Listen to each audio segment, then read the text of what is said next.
கரூர் பிரச்சனையை பொறுத்த வரைக்கும் அதற்கு ஸ்டாலின் அவர்கள் தான் காரணம். என்ன ஸ்டாலின் சார் என் மீது பழி போடுறீங்களா அப்படின்னு சொல்லி கேட்டாரு விஜய். அப்படி நாங்கெல்லாம் உங்களுக்கு நண்பர்கள்னா அப்புறம் ஏன் சார் கரூர் விஷயத்துல ஏன் மேல பழி தூக்கி போட்டீங்க? விஜய் மட்டுமல்ல, கரூர் பிரச்சனைக்கு மிக முக்கியமான காரணமே செந்தில் பாலாஜி தான் அப்படின்னு சொல்லி சமீபத்துல மகளிர் தின விழாவில் பேசியிருந்தாரு ஆதவ் அர்ஜுனா. அதுக்குள்ள கரூர்ல ஒரு மிகப்பெரிய கொலை வெறியாட்டத்தை செஞ்சது யார்? செந்தில் பாலாஜி அவர்கள். ஆனா இவங்க குற்றச்சாட்டின்படி கரூர் வழக்கை பொறுத்த வரைக்கும் இதுவரைக்கும் திமுகவை சேர்ந்த ஒருத்தருக்கு கூட சம்மன் அனுப்பவே இல்லை சிபிஐ. ஆனா விஜய்க்கு 3வது முறையாக சம்மன் அனுப்பிக்கிறாங்க. ஏற்கனவே ஜனவரி 12ஆம் தேதி 8 மணி நேரம் விசாரணை பண்ணாங்க. ஜனவரி 19ஆம் தேதி கூப்பிட்டு மறுபடியும் 8 மணி நேரம் விசாரணை பண்ணாங்க. இப்போ 3வது முறையாக எதற்காக விஜய்க்கு சம்மன் அனுப்பியிருக்கிறாங்க, அதுவும் ஏன் டெல்லிக்கு வர சொல்லியிருக்கிறாங்க அப்படின்னு சொல்லி பெடரல் இணையதளம் சிபிஐ கிட்ட சோர்ஸ் கிட்ட பேசியதாக ஒரு தகவல் வெளியிட்டிருக்கிறாங்க. அதுல என்ன சொல்லியிருக்காங்க அப்படின்னா, சிபிஐக்கு புதிய ஆதாரம் சிக்கி இருக்கு, அதனாலதான் விஜய் அவர்களுக்கு புதிய சம்மனை கொடுத்திருப்பதாக தகவல் என்பது வந்திருக்கு. என்ன ஆதாரம் அப்படின்னு சொல்லி பார்க்கும்போது, இந்த வழக்குல சிசிடிவி கேமராக்கள், அதே போல மொபைல் போன்ல ரெக்கார்டான வீடியோஸு, அதே போல் பார்த்தீங்க அப்படின்னா சோசியல் மீடியா வீடியோஸ் அப்படின்னு சொல்லிட்டு ஏகப்பட்ட விஷயங்களை electricity department, revenue department, police department இவங்க கிட்ட அதை காட்டி கேட்டுக்கிட்ட கேள்விகளுக்கும் டிவிகே தரப்புலேருந்து சொல்லப்பட்ட பதில்களுக்கும் முன்னுக்கு பின் முரண்பாடுகள் இருப்பதாக கண்டறிஞ்சிருக்கிறாங்க.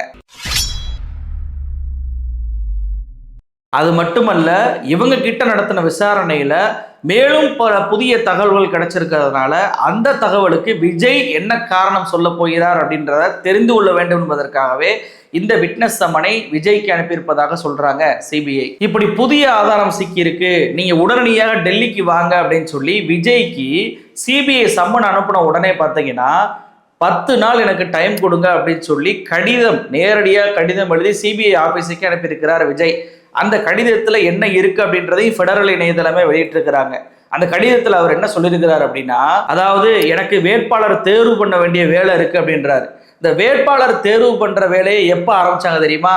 இவருக்கு சிபிஐ சம்மன் அனுப்பிய பிறகுதான் திடீரென அவசரமாக தனக்கு வேலை இருப்பதை போல காட்டணும் என்பதற்காகவே வேட்பாளர் நேர்காணல் என்பது நான் நடத்த போறேன் அப்படின்னு சொல்லிட்டு இப்போ நேற்றைக்கு தான் பாத்தீங்கன்னா விஜய் அவர்கள் அறிவிச்சாரு. இப்படி அறிவிச்சதற்கு காரணமே சிபிஐ கிட்ட இருந்து எப்படியாவது தப்பணும் அப்படின்றக்காண்டி தான்.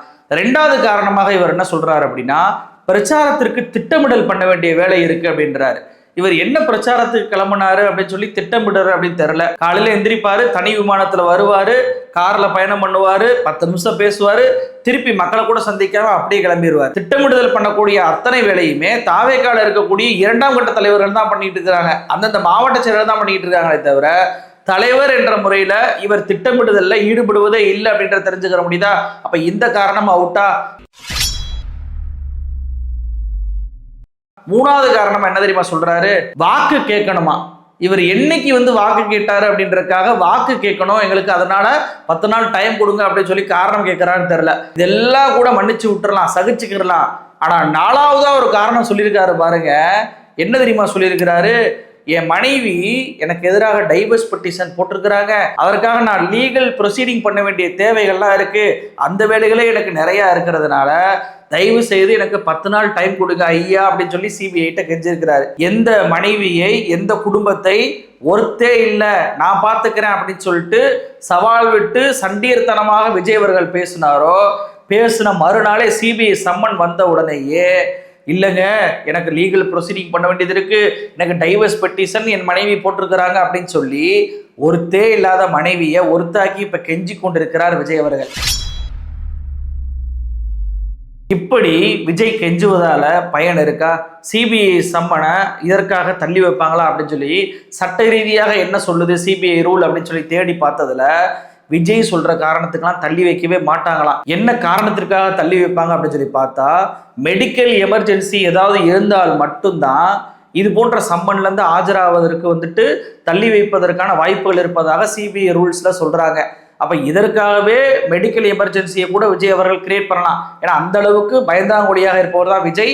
அதனாலதான் திடீரென வேட்பாளர் நேர்காணலை இவர் வச்சார் அப்படின்றத நான் முன்கூட்டியே சொன்னேன். இப்ப தாவேகா தரப்பு என்ன புலம்ப ஆரம்பிச்சிருக்கிறாங்க அப்படின்னா, சிபிஐ ஆதாரம் புதுசா கண்டுபிடிச்சதாகவே இருக்கட்டுமே, சென்னையில் அவங்களுக்கு 2 சிபிஐ ஆஃபீஸ் இருக்கு, நல்லா இருக்க ஆஃபீஸில் அதில் கூட விஜய் அவர்களை கூப்பிட்டு விசாரிக்கலாம்ல, எதற்காக அடிக்கடி டெல்லிக்கு இவங்க கூப்பிடுறாங்க? சென்ற முறை 2 முறையுமே டெல்லிக்கு தான் போனோம், இந்த முறையும் டெல்லிக்கு ஏன் கூப்பிடுறாங்க அப்படின்னு சொல்லி புலம்பி இருக்கிறாங்க. இதற்கு இந்த ஃபெடரல் இணையதளம் வந்து சிபிஐ சோர்ஸ் கிட்ட போய் கேட்டதற்கு சிபிஐ அதிகாரி என்ன தெரியுமா சொல்லியிருக்கிறாரு? கரூர் வழக்கை பொறுத்த வரைக்கும் இது ஆடியோ வீடியோ இது போன்ற சம்பந்தப்பட்ட விஷயங்கள் கொண்ட சாட்சிகளை கொண்ட ஒரு வழக்காக இருக்கு. இந்த ஆடியோ வீடியோ சம்பந்தப்பட்ட வழக்குகள் எல்லாம் சாட்சிகளை நாங்கள் எப்படி விசாரிப்போம்னா, ஆடியோ வீடியோ விஷுவல் ரூம்னு ஒன்று வச்சுருக்கோம், அந்த ரூமுக்கு விட்னஸை கூட்டிகிட்டு போயிட்டு அந்த ஆடியோ வீடியோவை ப்ளே பண்ணி காமிச்சு அதிலிருந்து நாங்கள் கேள்விகளை கேட்போம். அந்த ஆடியோ வீடியோ விஷுவல் ரூம் என்பது எங்களுக்கு டெல்லி ஆஃபீஸில் தான் இருக்கே தவிர சென்னை ஆஃபீஸில் இல்லை. அதனால தான் விஜய் அவர்களை நாங்கள் டெல்லி ஆஃபீஸுக்கு அழைக்கிறோம் அப்படின்னு சொல்லி சிபிஐ தன்னுடைய தரப்பு விளக்கத்தை கொடுக்குறாங்க. அது மட்டுமல்ல, இவர் நான் வந்து அங்கெல்லாம் வரமாட்டேன், நீ சொல்கிற இடத்துக்குலாம் நான் வரணுமா அப்படின்னு சொல்லிலாம் சிபிஐ கிட்ட வாதாட முடியாது. ஏன்னா சிபிஐ ரூல்ஸில் இன்னொரு விஷயம் என்ன சொல்லியிருக்கிறாங்கன்னா, சார்ஜ் ஷீட் சிபிஐ ஃபைல் பண்ணுற வரைக்கும் ஒவ்வொரு விட்னஸும், அது எந்த விட்னஸாக இருந்தாலும் சிபிஐ எங்கெல்லாம் வந்து விசாரிப்பதற்கு கூப்பிட்றாங்களோ அங்கெல்லாம் போகணும். நாளைக்கு வேற இடத்துல இருந்துக்கிட்டு வாங்க அப்படின்னு சொல்லி விஜயை கூப்பிட்டாலும் விஜய் அவர்கள் கண்டிப்பாக அந்த இடத்துல போய் ஆஜராகணும், சார்ஜ் ஷீட் ஃபைல் பண்ணாத வரை இதான் ரூல்ஸ் அப்படின்னு சொல்லி சிபிஐ கிட்ட சொல்லியிருக்கிறாங்க. அப்போ ஒருவேளை சிபிஐ நாங்கள் உங்களுக்கு 10 நாள் டைம்லாம் கொடுக்க முடியாது, ஆஜராகி தான் ஆகணும் அப்படின்னு சொல்லிட்டாங்கன்னா, விஜய்க்கு இருக்கக்கூடிய ஒரே வாய்ப்பு என்ன அப்படின்னா கோர்ட்டுக்கு போகிறது மட்டும்தான். கோர்ட்டுக்கு போயிட்டு இந்த மாதிரி எனக்கு இவ்வளவு வேலைகள் இருக்கு, என்னுடைய மனைவியோடைய விவகாரத்து பஞ்சாயத்தெல்லாம் இருக்கு, அதெல்லாம் நான் பார்க்கணும், எலெக்ஷன் டைம் வேற, எனக்கு இது ஆஜராலேருந்து விலக்கு அழிங்க அப்படின்னு சொல்லி கோர்ட்டுக்கு போகலாம் விஜய். ஆனால் கோர்ட்டுக்கு போனால் சிபிஐ ட்ரிகர் பண்ணி விட்ட மாதிரி ஆயிரும். ஏன்னா ஏற்கனவே இதே தப்பை தான் விஜய் அவர்கள் ஜனநாயகன் படத்துக்கும் பண்ணாரு. ரிலீஸ் ஆகாமல் போயிருமோ அப்படின்னு சொல்லி பயந்துக்கிட்டு வேணும்னே போயிட்டு ஒரு வழக்கை போய் போடுறாரு சென்சார் போர்டுக்கு எதிராக. அந்த ப்ரொடியூசரு போட்டோன்னே என்னாச்சு, இன்று வரைக்கும் சென்சார் போர்டு இழுத்தடிச்சுக்கிட்டு இருக்காங்களா இல்லையா? படம் வெளியிடுவதாக சொல்லி 2 மாதம் ஆயிடுச்சு இன்னையோட, ஆனாலும் கூட இது வரைக்கும் ரிலீஸ் ஆகலை. இன்னைக்கு கூட ரிவைசிங் கமிட்டி இந்த படத்தை பார்ப்பதாக இருந்துச்சு, ஆனால் திரையிடவே இல்லை. ஏங்க திரையிடல் அப்படின்னு சொல்லி காரணம் கேட்டதுக்கு, படத்தை பார்க்க வந்த ரிவைசிங் கமிட்டியில் இருக்கக்கூடிய ஒரு மெம்பருக்கு உடம்பு சரியில்லை, அதனால கடைசி நேரத்தில் நாங்கள் ரத்து பண்ணுறோம் அப்படின்னு சொல்லி ரத்து பண்ணியிருக்கிறாங்க. இதெல்லாம் ஒரு காரணமா? ஆனால் சென்சார் போர்டு அதை ஒரு காரணமாக வைக்குது. ஏன்னா நீங்கள் அவங்கள ட்ரிகர் பண்ணி விட்டீங்க, அதனால அவங்க இந்த காரணங்கள்லாம் சொல்லி இந்த படத்தை தங்களுடைய முதலாளிகள் உத்தரவு போடும் வரைக்கும் தள்ளி வச்சுக்கிட்டே தான் இருக்க போகிறாங்க. அப்போ இதே போல் சிபிஐக்கும் எதிராக இவர் போய் கேஸ் போட்டார் அப்படின்னா கண்டிப்பாக அங்கே சிபிஐ இவருக்கு எதிராக மிகப்பெரிய ட்விஸ்ட்டுகள்லாம் வைக்க ஆரம்பிக்கும். ஏன்னா இவர் தான் சிபிஐ வேணும் அப்படின்னு சொல்லி கேட்டது, இப்போ இவர் சிபிஐ கிட்ட ஆஜராக மாட்டேன் அப்படின்னு சொன்னாருன்னா இவருக்கு எதிராக அரசியல் ரீதியாகவும் அது பிரச்சனையாக மாறும். சரி, இப்போ கடைசி வாய்ப்பு என்னங்க இருக்கு? சிபிஐ சம்மன் அனுப்புனா நான் ஆஜராக மாட்டேன், நாளைக்கு என்னுடைய வேட்பாளர்களை நேர்காணல் மட்டும்தான் பண்ணுவேன் அப்படின்னு சொல்லி விஜய் ஒரு வேளை முடிவெடுக்கிறார் அப்படின்னா சிபிஐ இது குறித்து என்ன சொல்லுது அப்படின்னு சொல்லி தேடி பார்த்ததுல இது போன்ற 3 சம்மனை தொடர்ச்சியாக அனுப்பி விட்னஸ் ஆஜராகவில்லை என்றால் அவர்களை அக்யூஸ்டாக இந்த வழக்கில் சேர்ப்பாங்களாம். அக்யூஸ்டாக சேர்த்து இமிடியட் அரெஸ்ட்டுக்கும் வாய்ப்பு இருப்பதாக சிபிஐ தரப்பு இப்போ சொல்றாங்க. அப்போ 3 சம்மனில் ஆஜராகவில்லை என்றால் அக்யூஸ்டாக மாறி, கரூர் வழக்கில் அக்யூஸ்டாக மாறி அரெஸ்ட்டுக்கும் விஜய்க்கு வாய்ப்பு இருக்கிறது அப்படின்றதான் சிபிஐ ரூல்ஸ் சொல்லக்கூடிய தகவல். இப்போ ஒரு சம்மன் தான், இந்த 3வது சம்மன் என்பது முதல் சம்மன் இவரை பொறுத்த வரைக்கும். ஏன்னா 2 சம்மன்ல ஆஜராயிட்டாரு. அப்போ முதல் சம்மன்ல இவர் ஆஜராகாம போனா இமிடியட் அரெஸ்ட், இமிடியட் எஃபெக்ட் என்பது இருக்காது. ஆனா இவர் ஆஜராகாம போனா அது அரசியல் ரீதியாகவும் இவருக்கு எதிராக மாறும். என்னப்பா ஸ்டாலின் தான் காரணம் என்ன, பழி போட்டாங்க என்ன, செந்தில் பாலாஜி தான் காரணம் என்ன, ஒரு விட்னஸாக போய் கூட ஆஜராக மாற்றியே, அந்த அளவுக்கு ஏன் உனக்கு பயம் வருது? இப்போ என்ன வேட்பாளர் நேர்காணல இன்னொரு நாள் தள்ளி வைப்பதனால என்னாக போகுது? நீங்க தான் ஏற்கனவே வேட்பாளரை நேர்காணல்லாம் இல்லாமையே வெள்ளிவாக்கத்துக்கு ஆதவர்ஜுனா, டி நகருக்கு வந்து புஷியானந்த், பெரம்பூருக்கு வந்து விஜய், திருச்செங்கோடுக்கு அருண்ராஜ், திருப்பரங்குன்றத்தில் நிர்மல்குமார் அப்படின்னு சொல்லி ஏற்கனவே முடிவு பண்ணிட்டீங்களே. அப்படி முடிவு பண்ணும்போது இந்த நேர்காணல்லாம் ஒரு சப்பக்கட்டு தானே, ஏன் உங்களுக்கு பயமா அப்படின்னு சொல்லி மக்கள் மன்றத்தில் கேள்வி கேட்டுருவாங்க. அப்போ அரசியல் ரீதியாகவும் விஜய்க்கு சம்மன்ல ஆஜராகாம போனா பிரச்சனை வரும். அப்படி ஆஜராகாம போவதற்கு விஜய்க்கு தைரியம் இருக்கா அப்படின்னு சொல்லி கேட்டா அதுவும் கிடையாது. ஏன்னா சம்மன் அப்படி வந்த உடனே நேர்காணல் வச்சு வரதா நம்ம விஜய். அதனால அவருக்கெல்லாம் அவ்வளவு பெரிய துணிச்சலும் தைரியமும் இருக்கு அப்படின்றத நான் நம்பல. அப்போ விஜயுடைய சம்மன் மூலமாக என்ன புரிஞ்சுக்கிற முடியுது? கடைசி நேரத்தில் கூட்டணிக்காக பாஜக வந்து இவ்வளவு தூரத்திற்கு அழுத்தத்தை கொடுக்குது அப்படின்னு தான் நான் பார்க்கிறேன். ஏன்னா கரூர் வழக்கை பொறுத்த வரைக்கும் அந்த பாதிக்கப்பட்ட அந்த இறந்து போன 41 உயிர்களுக்கு நீதி கிடைக்கணும் அப்படின்ற நோக்கில் சிபிஐ வந்து விசாரிக்கவே இல்லை. எப்படியாவது விஜயை கூட்டணிக்கு வந்து விட வேண்டும், அழைத்து வந்து விட வேண்டும் என்ற ஒரே நோக்கத்தோடு தான் இவங்க இந்த வழக்கை விசாரிச்சுக்கிட்டு இருக்காங்கன்னு புரிஞ்சுக்கிற முடியுதா? இதை கேட்டது யாருங்க? இதுக்கெல்லாம் காரணம் யாருங்க? விஜய் தானே. அவர் தானே சிபிஐ வழக்கு வேணும் அப்படின்னு சொல்லி கேட்டாரு. இங்கே அசராக்கருக்கு தலைமையில உயர்நீதிமன்றத்துடைய விசாரணை வந்து பண்ணுவதாக இருந்தாங்கல்ல, இந்நேரம் அவங்களுக்கான நீதி கிடைச்சிருக்கும். ஆனா இன்று வரைக்கும் நீதி கிடைக்கல. அக்டோபர்லேயே சிபிஐக்கு மாறியது. இன்று வரைக்கும் விட்னஸ்களை மீண்டும் மீண்டும் அவங்க வந்து விசாரிச்சுட்டு இருக்கிறாங்க. இப்ப விஜய்க்கு மட்டும்தான் சம்மனா அப்படின்னு கேட்டா இல்ல, தாவேகாவுடைய மற்ற நிர்வாகிகளுக்கும் புதுசாக கிடைச்ச எவிடன்ஸை வச்சு கிராஸ் ஓவர் நாங்கள் எக்ஸாமினேஷன் பண்ண போகிறோம். அவங்களுக்கு அதன் பின்பு இவருக்கு அப்புறம் அவங்களுக்கு வந்துட்டு நாங்கள் வந்துட்டு சம்மனை வந்து அனுப்ப தான் போகிறோன்னு இருக்கிறாங்க. அதுவே விஜய்க்கு வந்து மைனஸ் பாயிண்ட் தான். ஏன்னா ஆரம்பத்தில் ஆதவ அர்ஜுனா, புசி ஆனந்த் இவங்கெல்லாம் போய் ஆஜராகி என்னென்ன கேள்வி கேட்டாங்க அப்படின்றத விஜய்க்கு சொல்லியிருப்பாங்க. இந்த முறை விஜய் முதல்ல போகிறாரு. அவருக்கு எந்த கேள்வி அப்படின்றதெல்லாம் தெரியாது.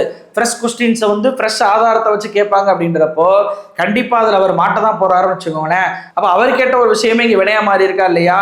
ஒன்றுமே இல்லை. சிபிஐ எப்படிப்பட்ட ஒரு விஷயம் அப்படின்றதுக்கு இப்போ சமீபத்திய உதாரணம் சொல்லணும் அப்படின்னா நிகிதாவுடைய வழக்கு. மடப்புறம் அஜித்குமாரை நகையை திருட்டார் அப்படின்னு சொல்லி நிகிதா அவர்கள் புகார் கொடுக்க போலீஸ் அவரை வந்து தூக்கிட்டு போயிட்டு போலீஸ் ஸ்டேஷன்ல வச்சு விசாரிக்காம பல்வேறு இடங்கள்ல கூட்டிட்டு போய் அடிச்சை கொண்ட சம்பவம் நமக்கு தெரியுமா இல்லையா?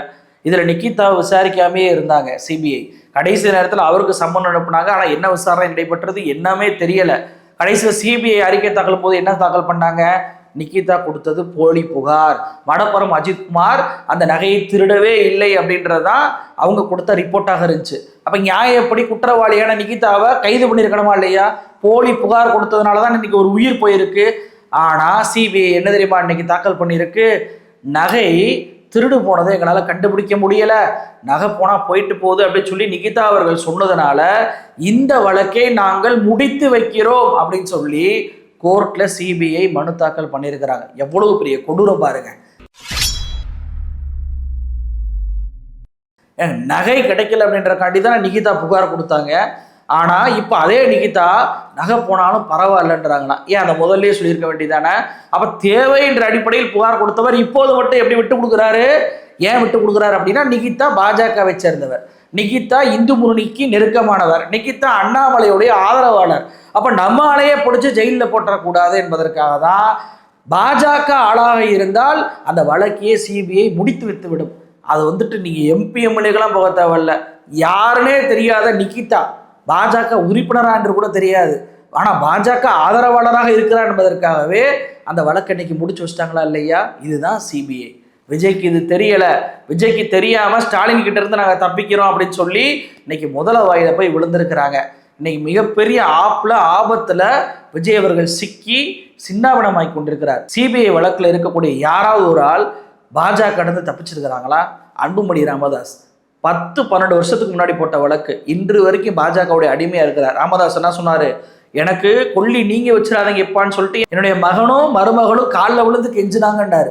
பாஜக கூட்டணிக்கு இன்னைக்கு போயிட்டாரா? அப்பாவுக்கே துரோகம் பண்ணி போயிட்டாரா? டிடிவி தினகரன் பாஜகவை சரமாரியா திட்டினாரு. எடப்பாடி பழனிசாமி கிட்ட கூட்டணி வச்சா தூக்கல தொங்குவேன்னாரு. இன்னைக்கு எடப்பாடி பழனிசாமி அண்ணன் எடப்பாடின்னு சொல்லக்கூடிய நிலைமைக்கு வந்துருச்சா?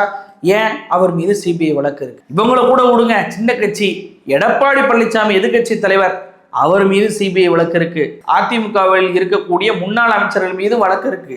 அந்த வழக்குக்கு பயந்துதான் பாஜகவோட ஒருபோதும் கூட்டணி கிடையாது என்று அறிவித்த எடப்பாடி பழனிசாமி அவர்கள் பாஜக போய் சரண்டர் ஆயிருக்கிறார். அப்ப சிபிஐ வழக்கு இருக்கக்கூடிய யாருமே பாஜகவிட தப்பித்ததே கிடையாது. அப்ப விஜயால மட்டும் தப்பிக்க முடியுமா? அரசியல் பின்புலம் கொண்ட அரசியல் அனுபவம் வாய்ந்த அவர்களாலே தப்பிக்க முடியலைன்னா விஜயால தப்பிச்சிட முடியுமா? இப்ப விஜயை கடைசி நேரத்திலாவது கூட்டணிக்கு அழைத்து வந்து விட வேண்டும், அதன் மூலமாக என்டிஏ பலனடைய வேண்டும் என்று பாஜக நினைக்குது. ஏன்னா விஜய் என்டிஏல போய் சேர்ந்தாருன்னா விஜய் அவுட்டு.